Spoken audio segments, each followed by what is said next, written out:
So hey guys, welcome back to our channel. और यार, आज की वीडियो का टाइटल और थंबनेल देख के तो आपको समझ में आ गया होगा कि जो वीडियो है वो होने वाली है मेरे अपने ऑनेस्ट जेई स्टोरी के बारे में। डिटेल में यार ऑनेस्टली पूरी अपनी जेई स्टोरी बताऊंगा मैं आपको, ठीक है। 10th स्टैंडर्ड से लेके 11th स्टैंडर्ड, 12th स्टैंडर्ड और पूरा जेई के ना एग्जाम तक की पूरी आपको चीज बताऊंगा मैं। जो मेन उद्देश्य रहेगा इस वीडियो का वो ये रहेगा कि मतलब वही कि आप सब जितने भी लोग देख रहे हो इस टाइम पे वो बड़ा ना डर का माहौल स्टार्ट हो जाता है कि वो कैसे होगा, ये एग्जाम है, ये PYQ है, वो बहुत सारी चीजें ना ऐसा लगता है कि बर्डन बन के आ गई हैं सर के ऊपर।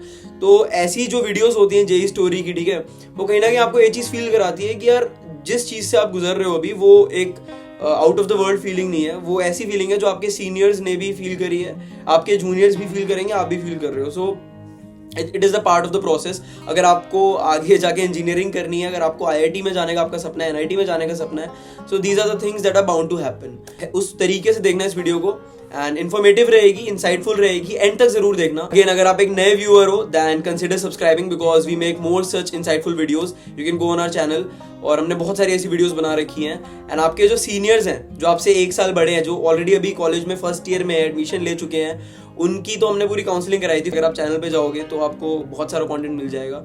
तो काउंसलिंग लेवल का भी हमने कंटेंट डाला है। इस साल भी आपके पूरे काउंसलिंग तक बहुत सारी वीडियोस और बहुत सारा कंटेंट आने वाला है। तो सब्सक्राइब कर दो यार, फायदेमंद रहेगा आपका चैनल, ठीक है।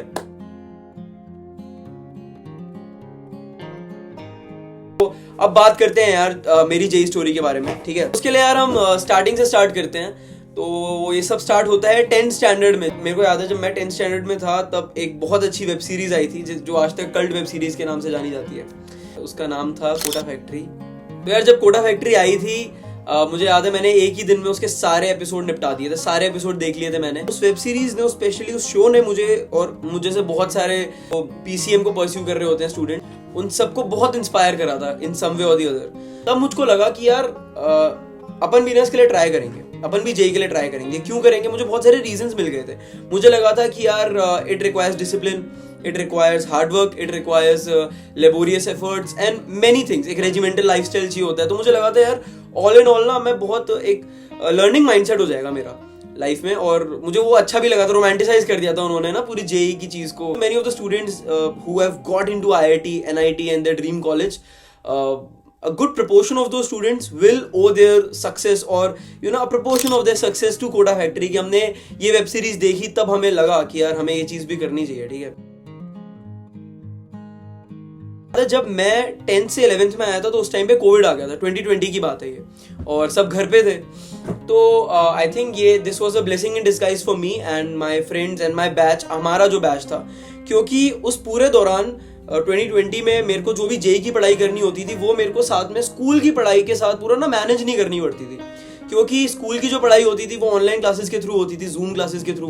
तो मैं कहीं ना कहीं अपनी जो लेक्चर्स होते थे और जेई का सिलेबस जो कवरेज करनी होती थी ना, वो मैं साइमल्टेनियसली कर लेता था, थोड़ा जुगाड़ बंदोबस्त लगा के। अगर आप भी एक लॉकडाउन स्टूडेंट हो या फिर आपने भी जूम पे अपनी क्लासेस अटेंड करी हैं तो आप समझ पा रहे होगे सारे कौन से जुगाड़ होते हैं। लास्ट 10th बोर्ड्स का एग्जाम था, वो था 18th ऑफ मार्च को, और अपोजिटली लास्ट एग्जाम होने वाला था वो था 20th को।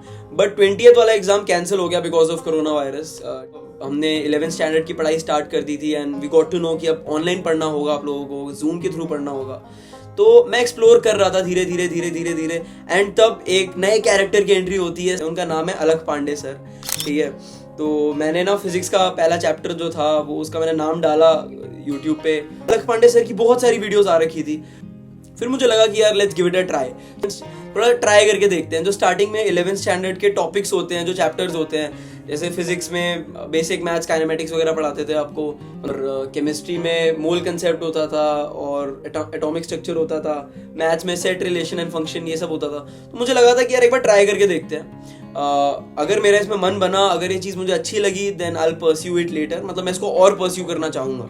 तो मैं उस माइंडसेट से थोड़ा स्टार्ट कर दिया मैंने, क्योंकि मुझे स्टार्टिंग में ही ना वो बड़ा पीयर प्रेशर होने लग गया। सब कोचिंग में एनरोल कर रहे हैं और कुछ पता नहीं है कि कब देश कब खुलेगा वापस, तो सब ऑनलाइन एनरोल कर रहे हैं और बहुत स्पेकुलेशंस हैं कि ये तब लॉकडाउन तब हट जाएगा। बहुत सारी चीज़ें हो रही थी वर्ल्ड में उस टाइम पे। तो मुझको लगा कि यार मेरे को जैसे थॉट्स आ रहे थे उस टाइम पे, मुझे लगा यार अभी ये थॉट्स तो बहुत ज़्यादा परप्लेक्स्ड हैं, बहुत ज़्यादा मैं कंफ्यूज हो रहा था। मैं ऐसा बहुत ना राइट एक्सट्रीम ऑफ इमोशन के साथ डील करता हूँ, तो I often go to the left extreme. जो कि था कि let's go with the flow, चीज़ें करते रहते हैं साथ साथ, वील ट्राई क्वेश्चंस, मैं क्वेश्चंस अच्छे से करूँगा, टॉपिक अच्छे से समझ लूँगा।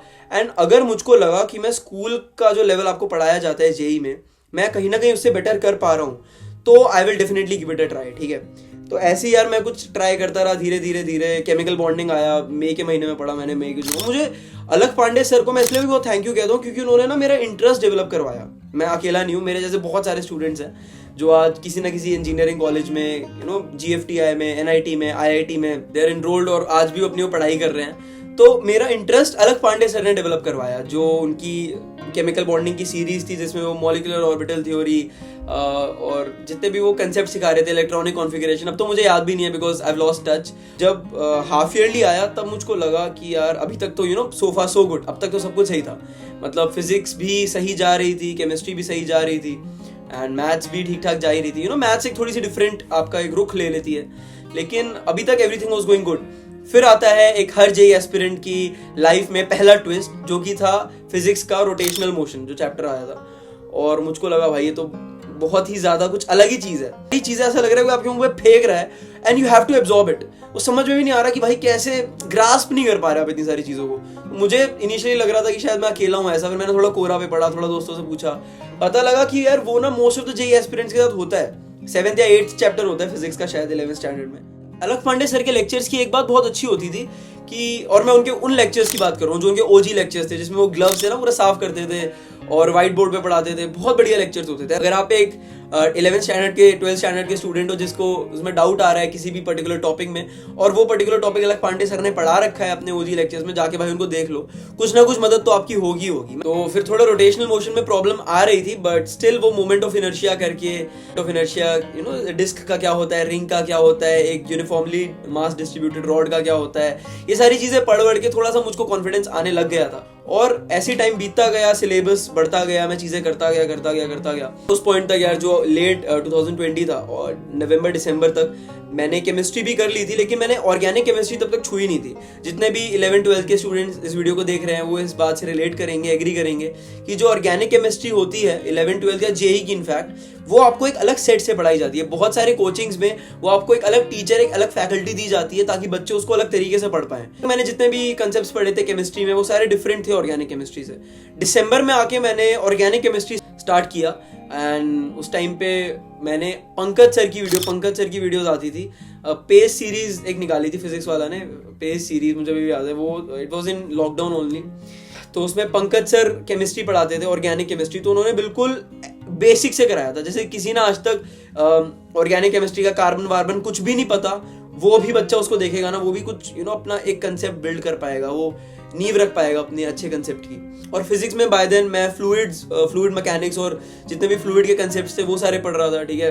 बैरोमीटर क्या होता है एंड बैरोमीटर, और वो यूट्यूब वाले जो क्वेश्चंस होते थे वो सारे क्वेश्चंस करता था मैं। और मुझे लगता था कि यार पांडे सर की जो वीडियोस हैं उसमें वो इतने सारे क्वेश्चंस करा देते हैं आपको, और आप ये रियलाइज भी नहीं करोगे कि आप वही क्वेश्चंस जो हैं वो क्वेश्चंस प्रीवियस ईयर से उठाए हुए हैं। एंड HC वर्मा भी मैं लगाया करता था। HC वर्मा का मुझे बड़ा शौक था, जैसे हर किसी को होता है। HC वर्मा की बुक लेके और उसकी ना एक सॉल्व प्लेलिस्ट ढूंढता था मैं यूट्यूब पे और उसको जाके सॉल्व करता था कि यार कुछ नहीं, फ्री बैठा हूँ तो यही कर लेता हूँ। तो वो बड़ी सही चीज लगती थी मुझे कि ये ना अपना टाइम बर्बाद नहीं हो रहा। उसी टाइम पे यार जब मैं फिजिक्स और केमिस्ट्री को अच्छी तरीके से कर रहा था, I was trying to balance it out.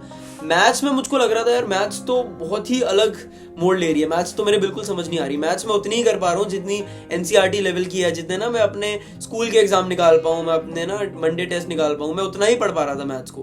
क्योंकि मैथ्स के क्वेश्चंस भी जो आ रहे थे उस टाइम पे जेई मेंस में और इनफैक्ट जेई एडवांस के भी क्वेश्चंस, उसमें ज्यादा डिफरेंस नहीं हो पा रहा था। मुझे लग रहा था कि मैं अपनी बेसिक चीज कहाँ से समझ पाऊँ, और मैं बहुत लॉस्ट हो रहा था। मैं एक क्वेश्चन समझता था, वो क्वेश्चन ही मुझे कंसेप्ट लगता था मैथ्स में, इतना डिफिकल्ट लग रहा था मैथमेटिक्स मुझे। तो मुझको लगा था यार मैथ्स को देंगे यार अपन टाइम, पहले फिजिक्स केमिस्ट्री करते हैं। तो इसी चक्कर में मैंने अपनी फिजिक्स केमिस्ट्री पे इतना ज्यादा जोर दे दिया कि मैथ्स मेरी एक पल के लिए बिल्कुल छूट गई थी जेई पॉइंट ऑफ व्यू से। मतलब चाहे PNC हो गया, चाहे PMI हो गया, प्रोबेबिलिटी हो गया, जितने भी टॉपिक्स प्रोमिनेंट टॉपिक्स होते हैं मैथमेटिक्स के क्लास 11 से, मैं उसमें से कोई एक भी जेई का क्वेश्चन नहीं कर पा रहा था। वहीं पे मेरे जो दोस्त थे वो 10 में से 7, 10 में से 8 क्वेश्चन कर पा रहे थे, और मुझसे एक भी जेई का मैथ्स का क्वेश्चन नहीं हो पा रहा था उस टाइम पे। तो मुझको लग रहा था कि फिजिक्स और केमिस्ट्री को तो सही टाइम दे पा रहा हूँ, तो I was trying to look at the brighter side, और उस टाइम तक भी मैं सही कर पा रहा था। And I started with organic chemistry Pankaj sir से मैं पढ़ रहा था। अच्छे लेक्चर्स अटेंड करते करते वो 11th स्टैंडर्ड मेरी बीत गई, ठीक है। SHM पढ़ा एंड में, SHM भी मैंने अलख पांडे सर की वो जो प्लेलिस्ट होती थी उससे ही करा था। एक ट्रेंड चल जाता है उस टाइम पे, अभी भी चलता होगा, कि 11th स्टैंडर्ड वेस्ट हो गई। ऐसी बहुत सारी वीडियोस रिकमेंडेड में आने लग गई थी यूट्यूब पे कि 11th वेस्टेड, अब क्या करें, 11th वेस्टेड अब क्या करें। तो मुझे लगा था कि हाँ यार 11th एक तरीके से क्योंकि मेरी एक्सपेक्टेशन अपने आप से बहुत ज़्यादा थी, and because I couldn't deliver up till that level, तो मुझको लगा कि हाँ मेरी 11th स्टैंडर्ड जो है वो वेस्ट गई है। तो अलख पांडे सर की एक वीडियो थी, मैंने वो वीडियो देखी थी, तो सर पूरा उसमें एक चार्ट बता रहे थे, एल्गोरिदम बता रहे थे कि इस तरीके से आप जाओगे तो आप 12th में साइमल्टेनियसली अपने 11th के जो बैकलॉग्स हैं उसको भी साथ में कवर कर सकते हो, रिकवर कर सकते हो। उसके बाद जब मैं 12th में आया, मुझको याद है उस पूरे जो 11th और 12th के बीच में जो एक टाइम मिला था मुझको, 1 महीना मिला था, उस टाइम पे मुझको लगा कि भाई यार 11th तो उस तरीके से गई नहीं। कुछ मैंने गलतियां कर दी जो मैंने आपको ये सारी बताई, कि ऑब्जेक्टिवली नहीं पढ़ रहा, या वेट करते हैं सब्जेक्ट में इंटरेस्ट आ जाएगा, एटसेट्रा एटसेट्रा एटसेट्रा। ये सारी जो चीज़ें मैंने सोची समझी, मुझको एंड में लगा कि हुआ क्या, मैंने तो खिचड़ी बना के रख दी, अब मैं कुछ भी नहीं खा पा रहा, अब क्या होगा। अब मेरे पास सिर्फ 1 साल है, और 1 साल में मुझको क्या करना है भाई, इतनी चीज़ें सोची मैंने। तो मैं बड़ा ना कन्विंस हो गया कि अब मुझको 1 साल में JEE क्रैक ही करना है, मुझको IIT ही करना है, चाहे कुछ भी हो जाए। वो एक हर साल होता है ना कि हर सेमेस्टर के स्टार्टिंग में, हर सेशन के स्टार्टिंग में हर एक स्टूडेंट में जो क्रेज होता है, वो क्रेज भी मेरे अंदर था कि भाई 1 साल बचा है, 11th हो चाहे कितने भी कॉन्सेप्ट हो, मिसलेनियस कॉन्सेप्ट हो, मैं सारे इस 1 साल में निपटाने हैं मुझको, और मैं निपटाऊंगा। एक कहीं ना कहीं मैं कन्विक्शन, एक बिलीफ अपने अंदर ला रहा था धीरे धीरे धीरे धीरे। तो मैं अपनी 12th स्टैंडर्ड की जो जर्नी है उसको स्टार्ट करता हूँ, और उस टाइम पे 2021 की बात है ये, 2021 में अलख पांडे सर अपना एक बैच निकालते हैं जिसका नाम था लक्ष्य JEE और लक्ष्य नीट। और इस बार कुछ डिफरेंट ये था कि वो बहुत सारे फैकल्टी लेके आए थे। So he was promising that we will give you the coaching level content in a very affordable price, and not just price, वो कह रहे थे कि इस प्राइस में आपको कोई भी चीज़ ना कॉम्प्रोमाइज़ नहीं की जाएगी। और वो वाला टाइम है जब ये जो एडटेक इंडस्ट्री थी यूट्यूब की, ये बड़ी पोलराइजिंग तरीके से शो अप होती थी। फॉर एग्जांपल ये टीचर यहाँ से उठा के इस एडटेक प्लेटफॉर्म से उठा के इस एडटेक प्लेटफॉर्म पे चला गया। मैं नाम नहीं लूंगा किसी भी एडटेक प्लेटफॉर्म का, लेकिन समझने वाले लोग समझ पा रहे होंगे इस वीडियो में। कोई प्लेटफॉर्म दूसरे प्लेटफॉर्म को बैश कर रहा है, so it was getting very commercial. तो अलख पांडे सर ने ये चीज़ प्रॉमिस करी थी अपने सारे स्टूडेंट्स को कि जिस भी प्राइस पे हम अपना कोर्स रखेंगे उसमें कोई भी आपकी क्वालिटी से कॉम्प्रोमाइज़ नहीं किया जाएगा। तो मैंने भी बहुत सारे स्टूडेंट्स की तरह लक्ष्य JEE में एनरोल कर लिया, एंड पहले 2 महीने तक तो I was trying to make pace with the lectures, the DPPs, the test, जो मॉक टेस्ट होते थे हर 2 हफ्ते में या हर हफ्ते में जो चीज़ें होती थी, मैं उन सबको करता था, लगाता था। बट 2 महीने बाद आई थिंक मेरा इंडिसिप्लिन कह लो या मेरी लेजीनेस कह लो, कोई भी चीज़ कह लो, उस वजह से मैंने ना वो पेस लूज कर दिया। अब मुझको जो लेक्चर लेने थे वो करंट लेक्चर से 2-3 हफ्ते की गैप पे थे, यानी मैं जो अब लेक्चर ले रहा हूँ वो तब का है जो टीचर 2-3 हफ्ते पहले पढ़ा चुका है। तो मैं ऑलरेडी 2-3 हफ्ते पीछे हो रहा था। करते करते मुझे पता लग पाया कि मैं 1 महीने पीछे हो गया, मैं 1.5 महीने पीछे हो गया, मैं 2 महीने पीछे हो गया। ऐसे ही करते करते जून खत्म हुआ, एंड जुलाई में मैं कर रहा था। जुलाई में फिर क्या हुआ था ना, एक मई के महीने में सेकेंड वेव आ गई थी, तो सेकेंड वेव की वजह से सब घर पे थे। तो सेकेंड वेव के खत्म होने के बाद जुलाई में मेरे स्कूल वापस रीओपन हो गए थे। अब क्योंकि स्कूल रीओपन हो गए तो घर पे आना और वो सारे 3 घंटे के लेक्चर्स लगाना, फिर उस 3 घंटे के लेक्चर के बाद वो DPP लगाना, वो सारी चीज़ें कहीं ना कहीं मैनेज नहीं हो पा रही थी मुझसे। मैं इसमें अपना ही फॉल्ट कह रहा हूँ, इसमें मैं किसी भी टेक्नोलॉजी का या किसी और को बैश नहीं कर रहा, it was all because of me. तो वो करते करते मैं और पीछे हो गया।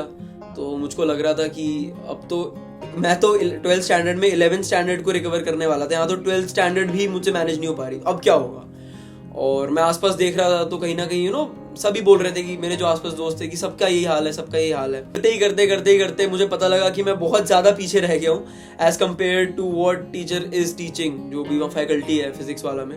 क्योंकि बहुत सारी चीज़ें थी ना, अब स्कूल भी जाना था, स्कूल के भी टेस्ट हो रहे थे, स्कूल के भी सबमिशंस थे, स्कूल में भी कंसेप्ट आपको समझना है, स्कूल के लिए भी प्रिपेयर करना एक तरीके से। ऑल्दो बहुत फर्क नहीं होता, लेकिन वही बात होती है, अगर फिजिक्स वाला जो अभी एक्स कंसेप्ट करा रहे हैं, स्कूल में जेड हो रहा है, अब क्योंकि आपको दोनों चीजें लेके चलनी है तो आपको एक्स और जेड साथ में करनी पड़ेंगी। और ये सिर्फ एक सब्जेक्ट का नहीं है, 3 का था, तो तीनों में सारी चीजें नहीं हो पा रही थी। तो मैंने सोचा कि अभी थोड़ा स्कूल पे करते हैं, एंड में तो ये हो ही जाएगा। तो मैं स्कूल को करने लगा तो फिजिक्स वाला छूटने लग गया। फिर मैंने एक पॉइंट के बाद लेक्चर्स भी देखना छोड़ दिया था। मैं ऑनलाइन ढूंढता था कि कुछ ना कुछ हो जाए, कुछ ना कुछ हो जाए करते ना। आया एक CBSE से नोटिस जिसमें उन्होंने बोला कि इस बार जो 12th के एग्जामिनेशन होंगे वो एंड में नहीं होंगे, इंस्टेड हम उसको 2 सेमेस्टर में डिवाइड कर रहे हैं। यानी आपका एक सेमेस्टर का एग्जाम होगा दिसंबर में और एक सेमेस्टर का एग्जाम होगा आपका फरवरी मार्च या जब भी होगा बाद में। तो ये चीज़ डिसाइड हुई थी। तो मुझको लगा था कि अब जो मेरा दिसंबर में यानी पहले सेमेस्टर का टर्म 1 का एग्जाम है वो एग्जाम होगा ऑब्जेक्टिव एग्जाम, वो होगा MCQ बेस्ड, तो उसमें थ्योरी व्योरी ज़्यादा नहीं है। तो मुझको लगा कि ये कहीं ना कहीं मुझे हेल्प ही करेगा अगर मैं JEE मेंस की अभी पढ़ाई करता हूँ। तो अगर मैं कोई भी ऐसा कंसेप्ट समझ रहा हूँ जो JEE मेंस में आएगा और एग्जाम पैटर्न भी दोनों का सेम है, दोनों का ही ऑब्जेक्टिव टाइप क्वेश्चन है, दोनों का ही मल्टीपल चॉइस टाइप का क्वेश्चन का पेपर पैटर्न है, तो उस टाइम पे मैं थोड़ा थोड़ा JEE मेंस का पढ़ने लग गया। फिर उसके बाद मुझे लगा कि यार मैं अगेन मैनेज नहीं कर पा रहा हूँ, मैं बिल्कुल JEE की अगर JEE मेंस की पढ़ाई कर रहा हूँ तो मैं उसी में चला जा रहा हूँ, उसी में लग रहा है मुझे ये सॉल्व नहीं हो रहा, मैं डाउटनट पे देख रहा हूँ, मैं बहुत ज़्यादा ही उसके डेप्थ में जा रहा हूँ and that resulted in loss of many topics जो मैं बोर्ड में कर सकता था। उसके बाद फिर मैंने 1 महीने पहले सोच लिया था कि भाई अब JEE को मार गोली, तो अपने पहले बोर्ड निकाल ले ढंग से, बोर्ड एग्जाम के जो तेरे MCQ है उसको निकाल ले। तो मैं बोर्ड एग्जाम्स के लिए पढ़ने लगे। तो ऐसे ही करते करते मेरे टर्म 1 के तो जो CBSE के एग्जाम्स थे वो तो निकल गए थे। उसके बाद आता है मेरा मेजर टर्निंग पॉइंट JEE में, जो कि मुझे लगता है अगर मैंने वहां पे वो डिसीजन नहीं लिया होता that wouldn't have given me asymmetrical returns। तन्मय भट्ट एक बहुत अच्छी बात कहता है, मैंने उसके इंटरव्यू में देखा, उसने बोला था कि many things in life have asymmetrical returns। कभी भी आपको एक चीज करते हो उसके सिमेट्रिकल रिटर्न्स नहीं होते। फॉर एग्जांपल आपने किसी को पैसा दिया और उसने आपको एक कमोडिटी या फिर एक मटेरियल दिया, प्रोडक्ट दिया, वो एक सिमेट्रिकल रिटर्न है जो आपको मिल रहा है। उसने बोला था लेकिन there are many things that can give you an asymmetrical returns and sometimes those things can be a decision, जो एक डिसीजन है जो आप ले रहे हो। तो मुझको लगा था कि ऑफ कोर्स वो एक डिसीजन है जो मैं ले सकता हूँ। तो जब मेरे टर्म 1 के बोर्ड एग्जाम्स खत्म हुए थे 28 दिसंबर को, मैंने एक ऐड देखी थी फिजिक्स वाला की ही, एक फिजिक्स वाला ने एक बैच निकाला था JEE अल्टीमेट करके, जो कि एक क्रैश कोर्स था कि हम आपको ना आखिरी के 3 महीने में अराउंड 3 महीने या 2 महीने का कुछ एक पीरियड था, उसमें हम आपको पूरा JEE सिलेबस एक बार रिवाइज करा देंगे। तो ऑफकोर्स उनके लिए तो होता नहीं है जो स्क्रैच से इस चीज़ को करना चाह रहे हैं, बट मुझको लगा कि यार अभी मैंने एज सच प्रोमिनेंटली बहुत अच्छी पढ़ाई नहीं करी JEE की, अभी तक जो हुआ although it is very late to realise. मुझे ये चीज पता थी कि मैं जिस टाइम पे भाई इस चीज को रियलाइज कर रहा हूँ बहुत देर हो चुकी है, बट फिर मुझे लगा कि यार अभी 6 महीने बचे हैं, अगर मैं JEE मेंस ओरिएंटेड भी पढ़ाई कर लेता हूँ तो अभी मैं जिस कंडीशन में हूँ मैं उससे अच्छा कर पाऊंगा। जैसे वो आदित्य कश्यप कहते हैं, ये इससे बुरा और कुछ हो ही नहीं सकता, अब सिर्फ अच्छा हो सकता है और होगा। इंसान जो कुछ रियली चाहता है ना, एक्चुअली उसे हमेशा वही मिलता है। फिर मुझको याद है मैंने ये चीज़ डिस्कस करी, मैंने चीज़ सोची कि यार अब से लेके 6 महीने तक मैं अपने ना स्कूल की पढ़ाई छोड़ दूंगा। मतलब ऐसे नहीं कि पढ़ाई स्कूल जाना छोड़ दूंगा, लेकिन स्कूल की पढ़ाई अभी जो उनका करिकुलम चल रहा है 12th के एंड का, जो 12th का सेकेंड पोर्शन है वो करना अभी छोड़ दूंगा। अभी मैं स्टार्टिंग से जो JEE का वो JEE अल्टीमेट में कराएंगे उसको करूंगा। तो उस टाइम से 28 दिसंबर से मैंने अपनी तैयारी स्टार्ट करी थी। जैसे राजवंत सर बोलते हैं ना कि उन्होंने अपनी पढ़ाई 8 दिसंबर से स्टार्ट करी थी, उनके पहले अटेम्प्ट से कुछ 3-4 महीने पहले ही उनकी जो सीरियस वाली पढ़ाई थी। मैं ये कहना चाहता हूँ कि मैंने अपनी जो सीरियस वाली पढ़ाई थी वो 28 दिसंबर से स्टार्ट करी थी। मेरे लिए रिस्क था ये कि यार अगर मैं JEE अल्टीमेट कोर्स ले तो रहा हूँ, लेकिन मैं इसको अगर ले लेता हूँ और मैं स्कूल की पढ़ाई भी नहीं कर रहा उस टाइम पे, और अगर मैं इसमें भी अच्छे से परफॉर्म नहीं कर पाया तो मैं कहीं का नहीं रहूँगा। बट वही तो एक डिसीजन था ना, उसी पे तो मुझे स्टिक करना था कि अब क्योंकि मैं स्कूल की पढ़ाई नहीं कर रहा हूँ, मुझको JEE अल्टीमेट पे जो पढ़ा रहे थे, जितने भी टॉपिक्स थे, जितने भी चैप्टर्स थे, वो अच्छे से नहीं, बहुत ज़्यादा अच्छे से करने थे। सेकेंड फेज की और लास्ट फेज की तैयारी थी, जो कि सब कुछ था, मैंने उसमें पढ़ना स्टार्ट कर दिया।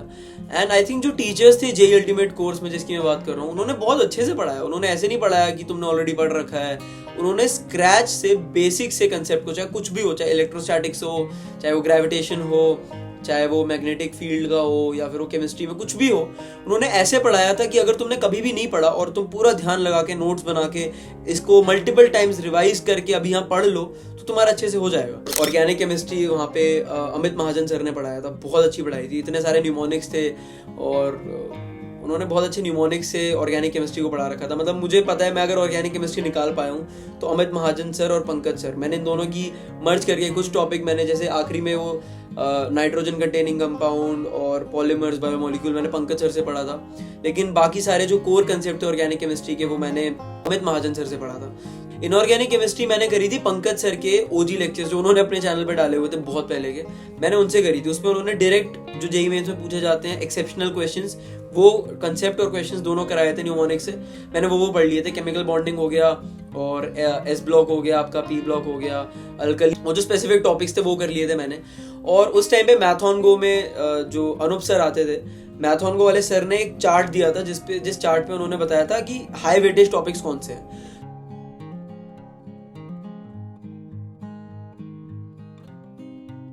हमारा जून में पहला अटेम्प्ट आता है और पहले अटेम्प्ट से पहले मुझको लग रहा होता है, मेरे को याद है मेरा जो पहला अटेम्प्ट था वो था 29 जून को, और पहले अटेम्प्ट से जस्ट एक रात पहले मुझे बहुत एंग्जाइटी हो रही थी। मुझे लग रहा था भाई अब तक जो पेपर आए हैं वो इस तरीके के आए हैं, अब जो आएगा वो तो बहुत डिफिकल्ट आएगा, अब नहीं कर पाएंगे, ये हो जाएगा वो हो जाएगा।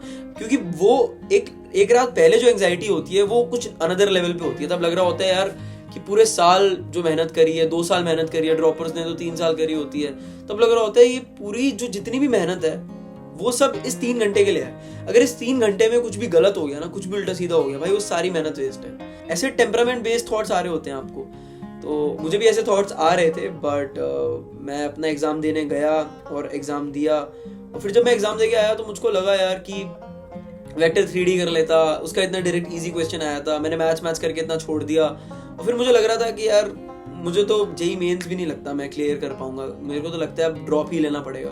बट फिर मेरे पास 1 महीना था, तो मुझको लगा था यार अगर मैं अभी जेईई मेंस क्रैक भी नहीं कर पाता, यानी मेरी अगर 80-90 परसेंटाइल भी नहीं आ पाती है, कुछ नहीं होता, मैं अभी नेक्स्ट अटेम्प्ट जो दूंगा उसमें अगर मैं अपनी बहुत ज्यादा अच्छी परफॉर्मेंस देता हूँ तो शायद मैं उसको नलिफाई कर पाऊँ। पहला अटेम्प्ट जब मैं दे के आया था मुझको लगा था यार ये तो बहुत ही बुरा गया है, मुझे नहीं लगता मैं जेईई मेंस क्रैक भी कर पाऊंगा, क्लियर भी कर पाऊंगा, ये तो बहुत ज्यादा बुरा गया है। बट समहाउ वो एक फेथ था खुद में कि अब यार 1 महीना पड़ा हुआ है, तो 1 महीने में अपने जो स्कोर है उसको मैक्सिमाइज करना चाहिए। और जो टॉपिक्स अभी तक नहीं करे थे, मुझे याद है जो मैंने जून के अटेम्प्ट में जो टॉपिक्स छोड़े थे, आई ट्राइड कि अब जुलाई का जो अटेम्प्ट होगा उसमें वो सारे टॉपिक्स कर लूँ, कुछ भी हो जाए, I have to do those topics. वो टॉपिक्स कौन कौन से थे मुझे याद है एग्जैक्टली। फिजिक्स में कम्युनिकेशन सिस्टम मैंने करा था अच्छे से, और सेमीकंडक्टर और अच्छे से करा था क्योंकि उसके क्वेश्चंस आ रहे थे। लॉजिक गेट्स के सारे क्वेश्चंस कर लिए थे मैंने। केमिस्ट्री में मैं बायोमोलिक्यूल्स पहले अटेम्प्ट में छोड़ के गया था, बायोमोलिक्यूल्स, पॉलीमर्स और chemistry in everyday life, environmental chemistry, ये चारों टॉपिक्स मैंने करे थे। मैथ्स में मुझे लगा था कि यार मैथ्स में अब क्या ही कर सकता हूँ, 1 महीने में तो कुछ भी नहीं हो सकता मैथ्स में, इसीलिए मैंने जो बेसिक मैट्रिक्स एंड डिटर्मिनेंट के जो क्वेश्चंस आते थे वो सारी चीज़ें कर ली थी। तो 1 महीना मैंने सिर्फ टॉपिक स्पेसिफिक होके पढ़ाई करी थी कि मेरा इतना हो जाए, इतना मुझे इससे ज़्यादा नहीं चाहिए, इस लेवल का था। और उस दौरान मेरा जब जेईई का रिजल्ट आता है मुझे पता लगता है कि यार मेरी जो परसेंटाइल थी वो कुछ 92.49 समथिंग कुछ इतनी बैठी थी। If I get the screenshot of my result card, report card, मैं आपको दिखा भी दूंगा भाई, ठीक है, यहाँ लगा के। तो वो मेरा रिजल्ट आया था, और मुझे जब ये रिजल्ट मेरे को याद है मैंने मिडनाइट में देखा था, आधी रात को, और मैंने जैसे ही देखा मुझको लगा कि यार अब तो मैं वो क्लियर कर ही लूंगा जो जेईई मेंस में है ना, जेईई एडवांस में बैठने की जो फील है कि मैं आईआईटी के एग्जाम के लिए बैठा, क्योंकि मेरी कुछ तैयारी नहीं थी भाई, 12th के एंड तक मेरी तैयारी कुछ नहीं थी। उस हिसाब से मैं अब शायद जेईई मेंस के बाद जेईई एडवांस में बैठ पाऊंगा। और मेरे आसपास के ऐसे लोग थे जिन्होंने बहुत कोचिंग ली थी भाई, 1,00,000, 1.5 लाख, 2 लाख रुपए लगा रखे थे 2 साल कोचिंग में, इधर उधर बहुत सारे ट्यूटर से पढ़ाई करी थी, एंड वो तब भी जेईई मेंस क्लियर नहीं कर पाए थे। तो मुझको लगा था कि हाँ यार एक सेल्फ एस्टीम बढ़ गई थी मेरी उस टाइम पे कि अच्छी बात है, यू डन समथिंग। बाद सेकंड अटेम्प्ट का भी रिजल्ट आता है। सेकंड अटेम्प्ट में मेरी परसेंटाइल आई थी 87 परसेंटाइल। तो फर्स्ट अटेम्प्ट के हिसाब से जो बेस्ट देखा जाता है दोनों अटेम्प्ट के हिसाब से वो था 92.49 जितनी परसेंटाइल थी मेरी। उस पर जो मेरी रैंक मैं एक्सपेक्ट कर रहा था, क्योंकि मैंने पिछले सारे साल के रिकॉर्ड्स देखे थे और मुझे लग रहा था कि यार इस परसेंटाइल पे मेरी रैंक आनी चाहिए 57,000 के अराउंड, और मुझे लग रहा था अगर मेरी 57,000 आ जाती है तो मुझे एनआईटी कुरुक्षेत्र में सबसे मैकेनिकल तो मिल ही जाएगी, होम स्टेट कोटा के चलते। बट मेरी जो रैंक आई वो थी 67,000। मुझे लगा था यार 67,000 पे तो क्लोज हो जाती है एनआईटी कुरुक्षेत्र में, मुझे कुछ नहीं मिल पाएगा, मिल भी पाएगा तो सीसैप के लिए वेट करना पड़ेगा एंड में। तो जो कि मुझे मिला भी, मुझे NIT कुरुक्षेत्र में CSAB में प्रोडक्शन एंड इंडस्ट्रियल इंजीनियरिंग मिल रही थी, क्योंकि मेरी रैंक थी 67,426 और उस टाइम पे जो क्लोजिंग कट ऑफ थी NIT कुरुक्षेत्र की दैट वाज रैंक उसमें कवर हो रही थी। मैं आपको अगर यहाँ पे टाइम अगर मुझे वो स्क्रीनशॉट मिलेगा कॉलेज प्रवेश का तो मैं वो भी लगा दूंगा यहाँ पे। तो CSAB में मुझको NIT कुरुक्षेत्र में PNI मिल पा रही थी, बट उस टाइम पे हमें लगा कि नहीं, ब्रांच को प्रेफरेंस देनी चाहिए काउंसलिंग के टाइम पे और वो सब, और वो तो चलो बात की चीज़ है, वो मैंने बहुत बार अपनी वीडियोस में बता रखा है, ठीक है। अगर आपने नहीं देखी तो आई बटन में लिंक आ रहा होगा, बहुत सारी वीडियोस है, सब में बता रखा है।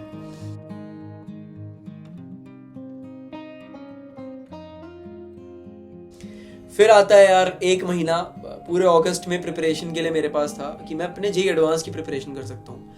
और फिर मुझे लगा यार, फिर मैं भी बड़ा ना सैचुरेट कर गया था मेरा भी पूरा कि यार अब तो पढ़ लिया है, अब तो कर ही लिया है, कोई ना कोई तो कॉलेज मिल ही जाएगा, क्या पढ़ना चाहिए। और आई ऑल्सो रियलाइज कि आप JEE एडवांस्ड को 1 महीने में पढ़ के क्रैक नहीं कर सकते। JEE advance requires a lot of practice, क्योंकि अगर आप 1 महीने में कर लोगे ना, वो टेम्परामेंट बिल्ड नहीं कर पाओगे जो एक इंसान 1.5 या 2 साल की मेहनत और प्रिपरेशन में सीखता है। मैंने मैथॉन गो का एक कोर्स भी लिया था मैथ्स का, एंड फिजिक्स के लिए मैं फिजिक्स वाला की जो एक JEE एडवांस सीरीज चल रही थी मैं उसको फॉलो करता था। 28 अगस्त को मेरा JEE एडवांस का पेपर था। उस दिन पता नहीं क्यों मुझे बहुत एंग्जाइटी हो रही थी कि यार आज का पेपर IIT का पेपर है, लिटरल बहुत चीज़ें डिसाइड करेगा ये। नोएडा सेक्टर 62 में मेरा सेंटर पड़ा था और हम वहाँ गए थे, 2 सेशन में पेपर हुआ था। और मुझे ऐसा क्वेश्चन जब दिखा जो मुझसे हो रहा है तो मेरा कॉन्फिडेंस बहुत बढ़ गया था। मुझे याद है एक साइकिल टाइप का क्वेश्चन आया था जिसमें 2 व्हील थे साइकिल के और उसमें रोटेशन भी लग रहा था, रोटेशनल मोशन भी लग रहा था, काइनेमैटिक्स भी लग रहा था। तो उसमें बहुत मल्टीपल कॉन्सेप्ट्स लग रहे थे और उसमें कहीं ना कहीं ग्रेविटेशन भी लग रहा था। वो जो क्वेश्चन नहीं हो पा रहे थे, मुझे डिप्रेस फील कर रहा था उस टाइम। 11 सितंबर 2022 को JEE एडवांस का रिजल्ट आता है 11 बजे सुबह और मुझे पता लगता है कि मैंने लिखा आता है उसमें you haven't qualified JEE advanced. तो I felt disappointed, I felt really bad, but by then मुझको लगा था कि यार मैं जितना प्रिपेयर्ड था, दिसंबर में बिल्कुल प्रिपरेशन नहीं थी, तब तो मैं ये सोच रहा था कि यार ड्रॉप लेना ही ठीक है, ड्रॉप ही लेना चाहिए। एंड आफ्टर दैट मुझको जब इस कॉलेज में जहाँ पे मैं अभी हूँ, मुझे I got CS, I got computer science, तो मुझे लगता है कि यार जितनी चीज़ सोची थी कितना बुरा होगा, वही जो आदित्य कश्यप वाली बात है जब भी मेट की, आप जिस स्टेट पे होते हो ना, जब आपके साथ बहुत बुरा हो रखा होता है तो आपको लगता है कि इससे बुरा क्या ही हो सकता है, तो अब जो भी होगा इससे अच्छा ही होगा। तो मेरे साथ जो भी हुआ वो उस स्टेट से अच्छा है। अगर मैं उस टाइम पे कुछ भी नहीं करता और अपने आप को अनफॉर्चुनेट समझता एंड ब्लेम करता रहता बहुत सारी चीज़ों को, तो आई थिंक कुछ भी नहीं हो पाता, इससे बुरा ही होता। शायद किसी प्राइवेट कॉलेज में लेना पड़ता एडमिशन, या डोनेशन देना पड़ता है, या फिर ड्रॉप करना पड़ता, बहुत सारे ऐसे फैक्टर्स हो सकते थे। बट बिकॉज मैंने चांस लिया, I give it a try, things did fall into my place and things can also fall into your place. I think I am sure आपको इस स्टोरी से कुछ ना कुछ सीखने को मिला होगा मेरी गलतियों से। जो एक की टेक अवेज है इस वीडियो को देख रहे हैं तब जब वो 11th या 12th में है, तो उनके लिए यही है कि जब भी इस वीडियो को देख रहे हो आप, किसी भी स्टेज पे हो, ठीक है भाई, नॉट आप 1 महीने पहले तो नहीं कह रहा मैं, not just 1 month before your exam, but if you are studying in 11th और 12th standard, if you found this video, I think it's a sign, आपको लग जाना चाहिए। और YouTube पे अब तो और भी ज़्यादा कंटेंट है, जितना हमारे टाइम पे 2-3-4 साल पहले था, अब तो और भी ज़्यादा कंटेंट है। बहुत लोग JEE का पढ़ा रहे हैं और एक चीज़ अपने दिमाग में रखना है यार, everybody out there is there to help you, ठीक है। कोई आप जब तक YouTube पे जो भी इंसान पढ़ा रहा है ना, कोई आपका बुरा नहीं चाहता। मैंने बहुत अच्छे ट्यूटर्स को, बहुत अच्छे एडटेक के ट्यूटर्स को ये चीज़ बोलते हुए देखा है कि यार आप हमसे पढ़ो चाहे उनसे पढ़ो, पर इंपॉर्टेंट ये है कि आप पढ़ो। मैं भी आप लोगों को ये चीज़ कहना चाहता हूँ कि किसी भी एडटेक प्लेटफॉर्म से पढ़ो, लेकिन इंपॉर्टेंट है आप पढ़ो। आप वो कॉपी पेन किताब लेके, HC वर्मा लेके, वो थ्योरी पढ़ के, अंडरलाइन करके आप वो सारे एफर्ट्स करो। Keep that pain in your hand and mark the important thing and keep that temperament around you जिसमें आप पढ़ रहे हो। इनवर्स टिग्नोमेट्री के मुझे याद है मैं फॉर्मूले चिपका लेता था अपने सामने ना, ताकि वो अपने दोस्त से बात कर रहा हूँ मैं फ़ोन पे तो मेरी नज़रें उस पर ही जा रही है, मैं और किसी चीज़ को नहीं देख रहा, मैं उसी चीज़ को देखे जा रहा हूँ। तो आदत ऐसी हो जाती है कि आपको फिर सपने जब आपको उस चीज़ के आने लग जाए रात को सोते हुए भी, I think then you have cracked it. मुझे लगता है वो मेहनत कभी आपको उसके लिए पछताओगे नहीं, मैं और मेहनत कर लेता, मैं ये कम करी, मैंने वो कसर छोड़ी, मैंने ये कसर छोड़ी, आपके लिए वो एक प्लस पॉइंट रहेगा, ठीक है, तो मेहनत करना स्टार्ट कर दो किसी भी पॉइंट पे हो आप, ठीक है। इनफैक्ट अगर आप इसको 1 महीने पहले जब भी देख रहे हो, मेहनत तो करना स्टार्ट कर ही दो। लेकिन अगर आप इसको और पहले देख रहे हो, मेरा मतलब ये नहीं है इस चीज़ से कि अगर आप 1 महीने पहले देख रहे हो तो मेहनत मत करो। मेरा कहने का मतलब ये है कि अगर आप 1 महीने पहले भी देख रहे हो या फिर 2 महीने पहले या 2 साल पहले कभी भी देख रहे हो अपने एग्जाम से कितने भी टाइम पहले, मेहनत तो आप करना स्टार्ट कर ही दो।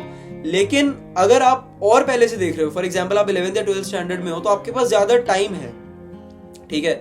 इंस्टेड ऑफ लेटर रिग्रेटिंग कि यार काश मैं वो कर लेता, काश मैं ये चीज कर लेता, काश वो कर लेता, बहुत सारे रिग्रेट्स आते हैं रेंड में। उससे बेटर है आप अभी पेन पेपर कॉपी कुछ भी लेके, पेन पेपर कॉपी लेके बैठ जाओ और कंसेप्ट्स प्रीवियस ईयर लगाना है। और जिनका पेपर अभी है यार, तो मैं उनको यही कहूंगा कि ऑल द बेस्ट। सबसे इंपॉर्टेंट है कि अपने आप पे भरोसा रखो। तुमने पढ़ाई करी है, तभी तुमने वो फीस भरी है एग्जाम की, तभी तुम वो टेम्परामेंट लेके वो एग्जाम हॉल में गए हो, ठीक है। तो अपने आप पे इतना तो भरोसा रखो। तुम एक ऐसे व्यक्ति नहीं हो जो 10वीं के बाद पहली बार एग्जाम देने आ रहा है। तुमने पढ़ाई करी है, इस चीज को ना ध्यान में रख लो, इस चीज को कहीं चिपका लो, no matter how late it is, but wallpaper लगा लो। मुझे याद है मेरे आखिरी 5 महीने में ना वॉलपेपर क्या था, वॉलपेपर था keep calm and crack JEE. और फिर जब जेई एडवांस की मैं प्रिपरेशन कर रहा था तो मेरा वॉलपेपर था कि 45% of marks you can get IIT। यानी आपका जो जेई एडवांस का पेपर आता है उसमें से अगर आप सिर्फ 45% भी ले आओ तो भी आपको एक IIT मिल जाएगा। तो ऐसी चीजें ना अपने आसपास सराउंड कर लो, फिर एंड में ना आपको रिग्रेट नहीं रहता। बेशक आप उस चीज को क्रैक करो ना करो, एज आई सेड अर्लियर, मैं किसी प्राइवेट कॉलेज में डोनेशन देके बैठा होगा, लेकिन क्योंकि मैंने लोग किस्मत कहते हैं, लक कहते हैं, but luck is another name of this thing of hitting the right thing at the right time, right opportunity at the right time को ही किस्मत कहते हैं। तो वही चीज़ है यार, थोड़ा डाइग्रेस कर गए हम चीज़ से। लेकिन अगर आप एक एस्पिरेंट हो जिसका भी एग्जाम है 10-15 दिन में, तो भाई भरोसा रखो खुद पे, सबसे ज़्यादा भरोसा रखो। और जनवरी अटेम्प्ट कैसा भी जाए, अप्रैल अटेम्प्ट है उसमें और अच्छा करना, और अप्रैल अटेम्प्ट के बाद जेई एडवांस में और मचा देना, ठीक है। I wish all the best to every aspirant, every candidate जिसका JEE 2025 सपना है, and I'm definitely sure कि आप सबका ये सपना पूरा होगा। कमेंट सेक्शन में बता देना आपका कौन सा ड्रीम कॉलेज है और कौन सी ब्रांच है। चलो ब्रांच तो शायद आप लोग ना भी बता पाओ, ड्रीम कॉलेज जरूर बता देना, IIT कौन सा, NIT कौन सा या GFTI कौन सा, जो भी आपका ड्रीम कॉलेज आपके हिसाब से, वो आप कमेंट सेक्शन में जरूर बता देना। एंड आपके क्या की इनसाइट्स थे इस वीडियो से, वो भी आप कमेंट सेक्शन में बता देना। एंड लेट अस नो आपको और कैसे वीडियोस चाहिए जेई के बारे में, क्योंकि मैंने भी पूरी अपनी जेई की स्टोरी देखी है। मेरे दोस्त भी हैं who've got 40,000 30,000 rank just by 3 months 4 months preparation. तो मैं उनको भी पॉडकास्ट पे ला सकता हूँ, ठीक है। तो आप बता दो यार आप किस टाइप का कंटेंट देखना चाहते हो, अगर आप जेई के बारे में और किस टाइप की वीडियोस देखना चाहते हो। आप इंपॉर्टेंट टॉपिक्स की वीडियो देखना चाहते हो, या फिर आप लास्ट मिनट स्ट्रैटेजी जो होती है, आप चीट शीट के बारे में वीडियो देखना चाहते हो। मैं किसी भी आपके जो जेई सेंट्रिक टॉपिक्स हैं उस पर वीडियो बना दूंगा। अगर आपको ये चैनल मिल गया है तो सब्सक्राइब कर लो, आपका फायदा ही होगा इससे, ठीक है। And make sure to hit the bell icon also, और इसको अपने बाकी जेई एस्पिरेंट, अपने बाकी दोस्तों के साथ भी शेयर करो, ठीक है। And that was it for today's video. Let us know in the comment section कि आप और वीडियोस किस टॉपिक पे देखना चाहते हो, और हम उस पर भी वीडियोस बना देंगे। एंड अब बहुत दिनों बाद वीडियोस वापस आने लगी हैं, so we will be more consistent now. And till my next video यार, take care, peace out, bye bye.